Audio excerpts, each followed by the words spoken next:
Good evening, everybody. Welcome back to Sedona. Welcome back to a beautiful twilight evening here. I brought a friend of mine with me. I thought he wanted to come visit. This is my panther drum.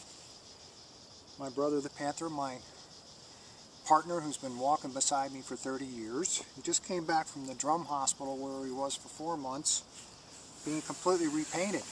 And he looks really awesome. He was with Donna Mayers, who I consider one of the #1 drum artists in the country, if maybe not the world. He's an amazing artist who also did the cover of my book, The Woodstock Bridge. So he wanted to hang out with us here and kind of get to know everybody. So the yellow flower people are really going crazy. They're all over the place. I'm just having so much fun and getting out there and letting their beautiful energy heal me. So this is the second episode in the vlog series called The Code, also called the Code of the Spiritual Warrior. We're kind of exploring different titles for the possible new book, and anybody has any thoughts about that, please don't hesitate to give me send me an email. All right, the second code that I want to talk about is that warriors are very dedicated to allowing questions of power to flow up in them. Tough questions, questions that require some courage and some brutal honesty. Let me give you a couple examples and kind of some of the things that happen in retreat. Let's say I'm working with somebody who has cancer or somebody with a chronic illness. The hard question is that we could say that the cancer is trying to point out a behavior that person's spirit, the cancer wants that person to change that behavior. Is trying to get their attention. So that's the question. What is the behavior I'm having that the cancer is trying to point out to me?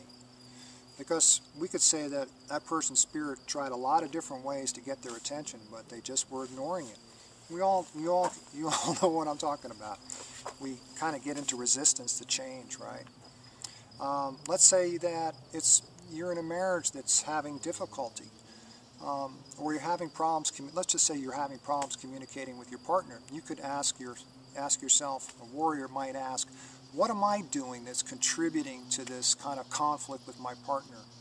What is it that I'm not seeing, And then allowing something to bubble up. We don't go into an analysis of these questions, brothers and sisters. We're just asking them. And then something might come to us. Well, what comes to us is I can see that I have a tendency to make that person wrong. And then you might say, okay, why do I do that? There's the second question. We're going down one level at a time. One level. We could be, let's say, something in your job.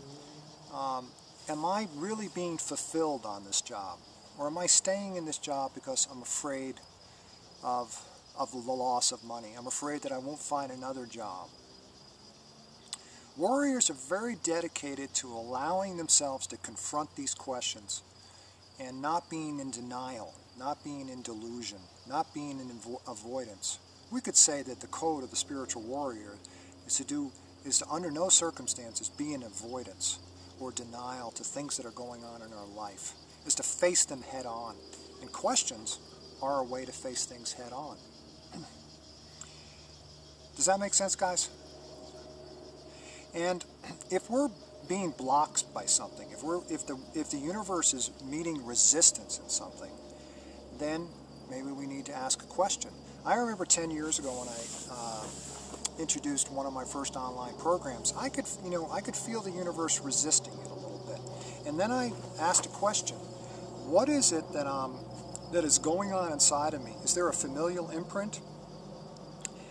Is there some message I'm not?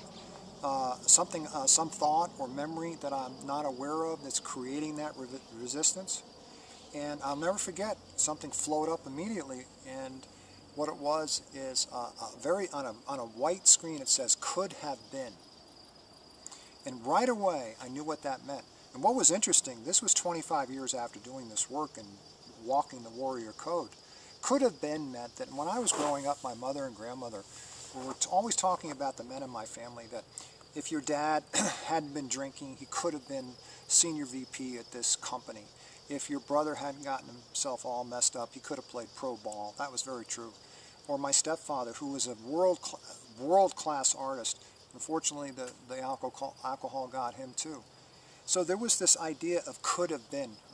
I've mentioned this on retreat a number of times, and everybody seems to know what I'm talking about. So I had to find a way to clear that.